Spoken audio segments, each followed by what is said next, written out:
Hey guys, welcome back. So, I apologize for my ridiculous outfit. These crazy camo pants, my shop Crocs, my Beetlejuice plaid shirt here, a little crazy. Anyway, I'm working on a bunch of mannequins, as you guys might know, and I needed to do a little backfilling with some expanding foam in a couple portions. So I have this foam out. It's called Foam It 3 by Smooth On. They make different densities. This is a 3-pound density. This expands a lot. I think this might be the one that expands the most per, I don't know, like per whatever amount you put in, it expands the greatest amount, if that makes sense. I don't know what I'm trying to say here. You get it, right? Okay, good. But I figured I need to use this up because this batch is starting to get a little on the old side. So I'm gonna go and just run a few molds with just foam just to see how they come out. And I think one of the ones I'm going to do today is my old Death Star droid head, which this mold needs to be retired. This was basically just the rough mold from when I took the sculpture about 2.5 years ago, and I never intended to do like any kind of production runs with this mold. I just needed to make a copy so that I could clean it up. I haven't got around to doing that. I would still like to. It's still the plan. But while I've got the mold here, oh, I almost fell out of my chair. I may as well make something out of it. So I'm going to run a foam version of this casting here. I think it's going to take maybe 3 cups worth of this foam to fill that mold. Maybe not even that much. So let's do this. This foam is a 1-to-1 mix ratio. I'm using these little cups here, and basically just going to fill these to the top. It's probably right off camera. God, how unprofessional. I'm just going to fill these up to the top. Whoop. And that's basically how I'm going to measure it. That is one thing that I really like about these smooth-on foams and a lot of the resins is that they are very easy to mix. Most of them you don't need to measure with a scale. It's just a 1-to-1 ratio by volume.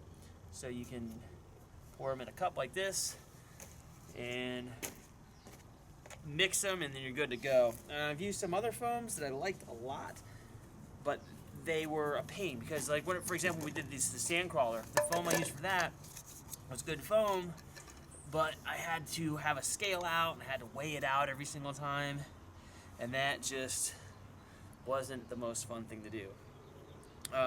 So one thing right now is it's a little cool out, and the resin is a little on the cold side, probably colder than it should be. I think it's supposed to be stored at like 73 degrees, and it's probably been in the, probably got colder than that last night, and I had this outside, so not the best practice, but all right. So 1-to-1 mix. Is this even on camera? God, I hope so. Part A, part B. Put this in the cup, stir it up real good. Now this stuff, because it's a little thick, you gotta stir it for a little longer. You kind of have to watch because it'll start to foam up really quick if you're not careful. And before you know it, it's kicking off. Now this is not self-skinning foam, so when I pour this in the mold, I'm gonna try to roll it around inside there so that it touches all the surfaces, because then you kind of get a skin, but it doesn't technically fill the space and create its own skin. So you sometimes can get surfaces that have air holes. I don't care for this one. I think if this comes out okay, what I'll do is just paint it up like a junkyard kind of thing, where it's maybe like old metal and rusty and looks really cool. That's the plan if it works. This stuff is very thick right now. So what I'm going to do is I'm going to put this in a mold. Actually, put the whole cup down in here. I'm going to pour this into the face of the mask here. Get some in the face to make sure that it gets as much detail in there as possible. Roll it around on the surface.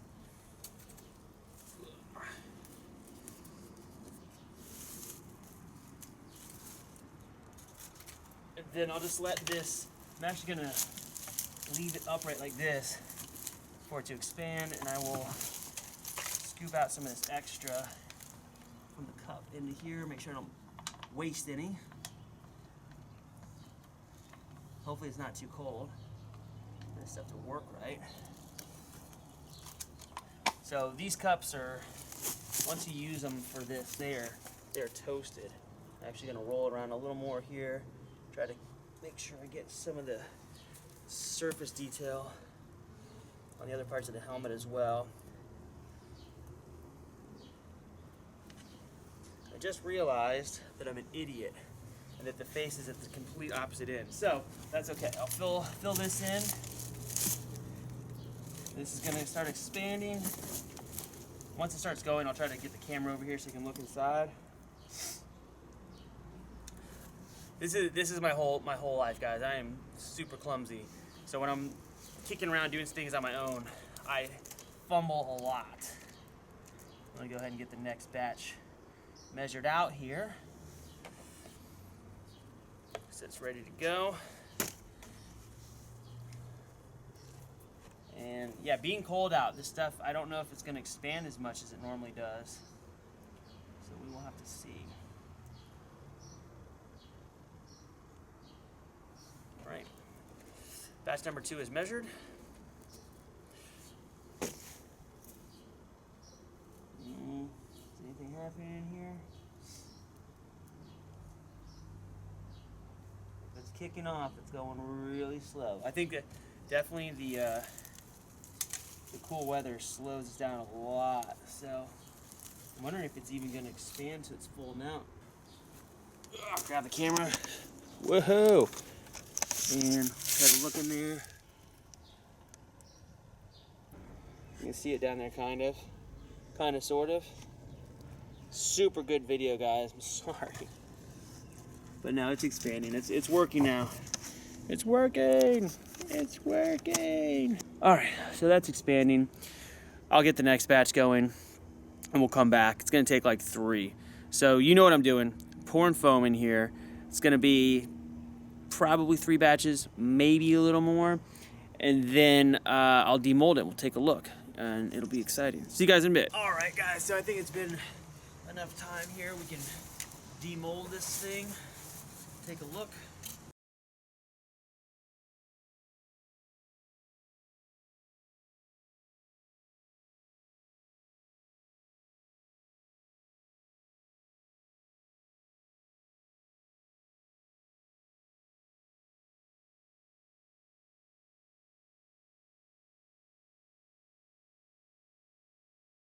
Let's see. There it is. Didn't come out bad. I don't know if it's showing up in camera, but it's not too bad. There's definitely some marks in it. A little bit got crunched there, a little bit lost in the face. Definitely some bigger bubbles, but overall, not too bad. Like I said, I'm gonna paint this to go into like a junkyard scenario. Make it real weathered and rusty like an old Droid. And instead of casting these parts out of resin, I'll probably use this cast version of the star, but all the other parts I think we're going to make on the 3D printer on the Form 2. So we can have a look. I might try another foam version of this, but with one coating of resin on the inside first, just to make a skin, and then run the resin behind that. And we'll see. But it was worth a shot. Good way to use up some resin. Anyway, thanks for watching. I'll make another video when I go to paint this thing. Probably just a time lapse.